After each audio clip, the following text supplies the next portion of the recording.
ये सोचना कि आज मैं इंश्योरेंस में प्रीमियम दे रहा हूं बट मुझे अगर कुछ नहीं हुआ तो मेरा पैसा तो वेस्ट हो जाएगा, और उसी का फायदा बहुत अच्छे से उठाना जानती है ये कंपनी। और इन्होंने लॉन्च किए हर साल दर बदर प्रोडक्ट्स। ये कंपनी ने उस पॉलिसी की डेफिनेशंस को चेंज कर दिया, लाइफ इंश्योरेंस के मायनों को चेंज कर दिया और उसे बना दिया इन्वेस्टमेंट हब।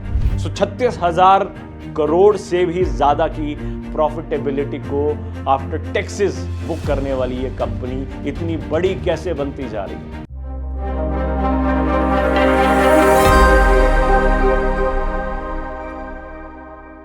अगर आप भी LIC लेने के बारे में सोच रहे हो और अगर आपने भी LIC का पॉलिसी अगर ले लिया है तो ये वीडियो आपके लिए बहुत ही काम का होने वाला है। तो आज हम LIC का काला सच, उसके इंटेंशंस को पूरा डिकोड करेंगे। जो कंपनी ये दावा करती है कि जिंदगी के साथ भी और जिंदगी के बाद भी, कितनी सच्चाई है इस टैगलाइन में, आज जानेंगे पूरा डिटेल में। लास्ट फाइनेंशियल ईयर की अगर हम रिपोर्ट को रूबरू करें तो 8,29,000 करोड़ लाइफ इंश्योरेंस इंडस्ट्री ने कंट्रीब्यूट करा है, जिसमें से अकेला LIC ने, अगर हम सिर्फ रिन्यूअल प्रीमियम से हटा दें, सिर्फ फर्स्ट ईयर प्रीमियम को देखें तो 2,22,000 करोड़ को कंट्रीब्यूशन किया है। मतलब कि भारत के अंदर आने वाली कई लाइफ इंश्योरेंस कंपनी को भी अगर इंक्लूड कर दिया जाए तो भी LIC का मुकाबला नहीं किया जा सकता। बट ये कंपनी इतनी बड़ी बनी कैसे, तो इसके बारे में जानना भी बहुत जरूरी है। हर घर तक पॉलिसीज पहुंचाने में सक्षम ये कंपनी लाइफ इंश्योरेंस को एक अलग ही दिशा दे चुकी है कुछ सालों से। लाइफ इंश्योरेंस का मतलब जहां पर प्योरली एक ही चीज होता है कि जाने के बाद, और ये कंपनी ने उस पॉलिसी की डेफिनेशंस को चेंज कर दिया, लाइफ इंश्योरेंस के मायनों को चेंज कर दिया और उसे बना दिया इन्वेस्टमेंट हब। एक ऐसा बैंक जो आपसे पैसा ले रहा है और आपको कुछ ब्याज दे रहा है, जहां पर टर्म इंश्योरेंस सबसे टॉप प्रायोरिटी पे होना चाहिए था, जो कि जाने के बाद फैमिली को फाइनेंशियल रिप्लेसमेंट देता है। आपके जाने के बाद आपके वो सारे सपने जो अधूरे रह जाते हैं, जिनकी वजह से आपके बच्चे की एजुकेशन, जो आपने सोचा होता कि टॉप मोस्ट कॉलेजेस से पढ़ेंगे, अच्छे प्रोफेशंस में जाएंगे, वो सब अधूरी की अधूरी रह जाती है, क्योंकि आपके पास होती है 5 लाख सम इंश्योर्ड, 2 लाख सम इंश्योर्ड जैसी LIC की पॉलिसीज। टर्म इंश्योरेंस वो इंश्योरेंस जो कि बहुत इंपॉर्टेंट इंश्योरेंस है, 5th सबसे इंपॉर्टेंट इंश्योरेंस कवर, उसकी तरफ LIC का कोई ध्यान ही नहीं है। LIC वो पॉलिसी सेल करने में इंटरेस्टेड ही नहीं है। LIC का जो इंटरेस्ट है वो फोकस एरिया है नंबर ऑफ पॉलिसीज को सेल करने में, जहां पर इन्वेस्टमेंट प्लान्स हो। और क्या ये ऐसा तो नहीं है कि पैसा आपका और प्रॉफिट कोई और गेन कर रहा है। 36,000 करोड़ से भी ज्यादा की प्रॉफिटेबिलिटी को आफ्टर टैक्सेस बुक करने वाली ये कंपनी इतनी बड़ी कैसे बनती जा रही है, और इसके पीछे सबसे बड़ा कारण है आपका डर। और वो सबसे बड़ा डर है आपका एक शॉर्ट टर्म थिंकिंग, और वो ये सोचना कि आज मैं इंश्योरेंस में प्रीमियम दे रहा हूं बट मुझे अगर कुछ नहीं हुआ तो मेरा पैसा तो वेस्ट हो जाएगा, और उसी का फायदा बहुत अच्छे से उठाना जानती है ये कंपनी। और इन्होंने लॉन्च किए हर साल दर बदर प्रोडक्ट्स, और जिसको कभी नाम दिया गया रिटायरमेंट फंड्स का, तो कभी चिल्ड्रन का, कभी सुकन्या का, कभी किसी का, और आपको आपके पैसे को डाला जा रहा है एक ऐसी जगह जहां पर आपका पैसा मार्जिनली कंपीट भी नहीं कर पाता इन्फ्लेशन के साथ, जहां पर हर साल हमारे भारत के अंदर 10% से भी ज्यादा दर से महंगाई बढ़ती जा रही है। मेडिकल 14% से बढ़ता जा रहा है, और आपका पैसा LIC के अंदर 7%, 6% और मैक्सिमम किसी प्लान में 8% से बढ़ता है। क्या ये वो ट्रैप नहीं है जो आपके डर की वजह से आपको लगाया गया है, और कंपनी एक विशाल सागर बनती जा रही है पैसों का। अब जब भी फाइनेंशियल प्लानिंग की बात आपके दिमाग में आती है तो आपको ये समझना है कि फाइनेंशियल प्लानिंग 2 पार्ट में होती है। पहला है जो सबसे इंपॉर्टेंट है प्रोटेक्शन, और दूसरा है इन्वेस्टमेंट। इन्वेस्टमेंट की जब हम बात करते हैं तो वो जहां पर आपको रिटर्न्स कंपाउंड में मिलता है, ना कि आपको फ्लैट रेट्स पे मिलता है, सिंपल इंटरेस्ट पे मिलता है, ना कि वो जंजाल जहां पर आपका कुछ पैसा इंश्योरेंस में डाला जाता है और बहुत सारा पैसा इन्वेस्टमेंट में डाला जाता है ऑन बिहाफ ऑफ कि आपको बदले में हम 20 साल बाद इतना देंगे।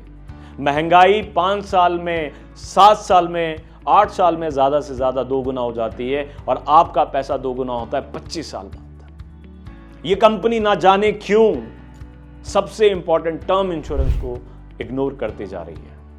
अगर कंपनी की पॉजिटिव साइड को देखें तो यह मानना बिल्कुल लाजमी होगा कि इस इंश्योरेंस कंपनी ने लाखों करोड़ों लोगों को इंश्योरेंस के प्रति जागरूक किया, लोगों को कहीं ना कहीं हैबिट डाली कि वो अपने फ्यूचर के लिए कुछ ना कुछ पैसा जोड़ें। बट वो क्या फ्यूचर के लिए सच में जोड़ पा रहे हैं?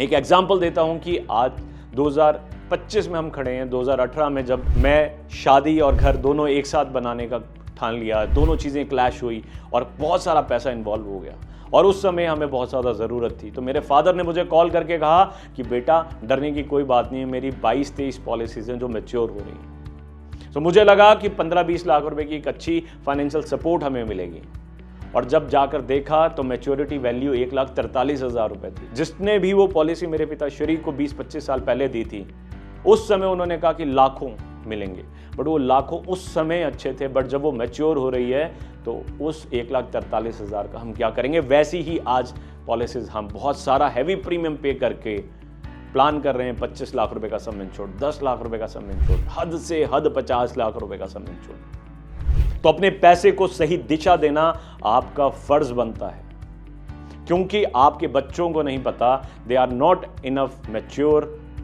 तो आपको ही वो डिसीजंस लेने हैं और एश्योर करना है कि आप LIC को भी एनकरेज करें कि वो टर्म इंश्योरेंस बेचे। और जिस दिन LIC ने ये ठान लिया कि वो जीवन के बाद भी काम आना चाहती है, वो टर्म इंश्योरेंस बेचना चाहती है, so my dear, I will be the first customer to buy term insurance from LIC। और ये बात मैं क्यों कह रहा हूं? क्योंकि एक मिडिल क्लास फैमिली के पास एक लिमिटेड बजट होता है और वो बजट का सारा पैसा अगर LIC में ही डाल दिया जाएगा तो वो कहां से लेगा हेल्थ इंश्योरेंस, वो कहां से लेगा टर्म इंश्योरेंस, कहां से लेगा अपने घर का इंश्योरेंस, जो कि बहुत जरूरी है। सो ये बर्डन को हटाना बहुत जरूरी है। कंपनी को उस तरफ फोकस करवाना है हमें जब तक वो नहीं समझते कि टर्म इंश्योरेंस कितना जरूरी है। और LIC जिस दिन टर्म इंश्योरेंस सेल करना शुरू कर देगा, उस दिन हम जैसे करोड़ों लोगों का भला होना शुरू हो जाएगा। मैं एक कंपैरिजन देना चाहूंगा कि एक बहुत बढ़िया प्लान जो LIC दावा करता है, जीवन आनंद, उसका कंपैरिजन करते हैं कि अगर 30 साल का अगर कोई एक मेल है, अगर वो अपने लिए 25 लाख रुपए सम इंश्योर्ड का पॉलिसी लेना चाहता है तो उसको मिनिमम 1,80,000 रुपए सालाना प्रीमियम देना पड़ेगा, जिसके अंदर उसको 25 लाख रुपए नेचुरल डेथ और 50 लाख रुपए एक्सीडेंटल डेथ मिलेगा। और कम से कम 25 साल बाद जो उसका पैसा बनेगा वो होगा 76 लाख के आसपास, और मोटा मोटा भी मान ले तो 80 लाख रुपए। अगर यही पैसा आप सही तरीके से यूटिलाइज करें तो आप क्या क्या कर सकते हैं, तो इसी 180 के बजट को डीकोड करते हैं। तो पहला सबसे इंपॉर्टेंट इंश्योरेंस कौन सा है? वो है हेल्थ इंश्योरेंस माय डियर। अगर 30 साल का मेल अपनी वाइफ के साथ एक हेल्थ इंश्योरेंस प्लान करता है और वो 1 करोड़ के लिए भी अगर हेल्थ इंश्योरेंस लेता है तो it will cost somewhere around 35,000 rupees. तो 180 से 35,000 अगर माइनस कर लिया जाए तो भी अभी हमारे पास बहुत अच्छा अमाउंट बचता है। और आगे आता है सेकंड मोस्ट इंपॉर्टेंट, अ डिसेबिलिटी इंश्योरेंस। तो 1 करोड़ का डिसेबिलिटी इंश्योरेंस 15,000 की कॉस्ट के आसपास आता है। सो अभी 50,000 रुपए हमने यूटिलाइज करा है और एक 30 हमारे पास अभी भी पड़ा है। और तीसरा मोस्ट इंपॉर्टेंट है घर का इंश्योरेंस। तो 1 करोड़ का घर का insurance including your curtain, interior, everything will cost you 5,000 rupees. और टर्म इंश्योरेंस अगर 30 साल की एज पे अगर आप लेना चाहते हैं तो 1 करोड़ के लिए आपका जो टर्म इंश्योरेंस होगा और उसकी कॉस्ट आपको देनी पड़ेगी 20,000 के आसपास। ज्यादा से ज्यादा अगर स्मोकिंग कैटेगरी है तो 30,000 रुपए। तो फिर भी आपके पास बच जाता है मोटा मोटा 1 लाख रुपए। और वो 1 लाख रुपए को अगर आप 12 महीने से डिवाइड करें तो ऑलमोस्ट 8,000 साढ़े 8,000 रुपए के आसपास आपके पास पैसा बचता है। उसको अगर आप सिप में डाल देते हैं, 12% बेयर मिनिमम अगर आपको रिटर्न देती है, तो उन्हीं 25 साल के लिए अगर आप कैरी फॉरवर्ड करते हैं तो आप देखेंगे कि आपने कितना फाइनेंशियल गेन किया। आप आराम से वेल्थ क्रिएट कर पाएंगे उतने ही पैसे में, मोटा मोटा 2 करोड़ रुपए की। और आपके पास होगा फाइनेंशियल चैलेंजेस से लड़ने के लिए इक्विप्ड अमाउंट। क्योंकि पहला हॉस्पिटलाइजेशन एक ऐसा चैलेंज है जो आपको बर्बाद कर सकता है। तो 1 करोड़ का हेल्थ इंश्योरेंस, अगर आपके हाथ खराब हो जाते हैं, पाँव खराब हो जाते हैं, तो इस परिस्थिति में आपको किसी के आगे ऐसे नहीं करना पड़ेगा और आपके पास होगा 1 करोड़ का वो भी इंश्योरेंस। अगर आप परिस्थिति में ऐसी हैं कि एक्सीडेंट हुआ और बेड रेस्ट पे चले गए, 6 महीना आप इनकम नहीं जनरेट कर पाए, तो वही पॉलिसी आपको 2 लाख रुपए महीने तक की इनकम देगी, मतलब कि 12 लाख रुपए उस वीकली कंपनसेशन का आपको मिलेगा। अगर घर को परमात्मा ना करे आपके कुछ नुकसान हुआ, तो होम इंश्योरेंस आपको सपोर्ट करेगा नया घर बनाने के लिए। अगर आप चले गए तो आपकी फैमिली की सारी फाइनेंशियल रिस्पॉन्सिबिलिटी को टेक केयर करने के 1 करोड़ का सम इंश्योर्ड अवेलेबल रहेगा माय डियर। उतनी ही पैसे को यूटिलाइज करना है। इसीलिए सही इंटेंशन, सही एक्सपर्ट को आप कांटेक्ट करें और अंडरस्टैंड करें, अपनी फाइनेंशियल प्लानिंग को एक सही डायरेक्शंस में लेकर जाएं, अपने पैसे को, अपनी मेहनत की कमाई को। कुछ प्लान्स LIC के जो अच्छे हैं वो भी मैं तारीफ करना चाहूंगा, जिसमें से एक बहुत अच्छा प्लान है, वो है जीवन उमंग। वो भी अगर आप अपने बच्चे की एज पे लेते हैं तो, क्योंकि बच्चों को अमूमन टर्म इंश्योरेंस नहीं मिलता, तो उस पॉलिसी के अंदर पैसा भी बहुत अच्छा ग्रो करता है ओवर द पीरियड और टर्म इंश्योरेंस भी ओवर द पीरियड बच्चों को मिलता रहता है। सो एक प्लान जो मुझे इंस्पायर करता है LIC के अंदर, that is the Jeevan Umang. But इसको भी बेचने वाले मैनुपुलेट करके बेचते हैं to get higher premium from the pocket of customer, कि वो प्रपोजर की एज पे पॉलिसी सेल करना चाहते हैं, फादर की एज पे, जबकि होना चाहिए बच्चों की एज पे। तो आपको अच्छा वेल्थ मिलेगा, अच्छा इंश्योरेंस भी मिलेगा। सो आज इस वीडियो को यहीं एंड करते हैं। मैं जानना चाहूंगा कि आपके पास LIC का वो कौन सा प्लान है जो आपको अभी तक लग रहा था कि बहुत ही जबरदस्त है, और अगर आप जानना चाहते हैं उनको डिटेल्स में, तो आप कमेंट सेक्शन में अपने प्लान्स की डिटेल शेयर कर सकते हैं और मैं आपको रीच आउट करूंगा विद ऑप्टिमम एनालिसिस। सो तब तक के लिए अपना ख्याल रखें, स्वस्थ रहें, मस्त रहें। Wish you all the very best. Stay connected. Channel को सब्सक्राइब नहीं किया है तो ज़रूर करें, और लाखों करोड़ों लोगों तक ये बात पहुंचाने में आप ही एक बड़ा माध्यम बनेंगे। तो डू शेयर, ताकि हम LIC को रियल टाइम पे एनकरेज कर सकें फॉर प्रमोटिंग टर्म इंश्योरेंस, जो कि रियल फाउंडेशन है लाइफ इंश्योरेंस का।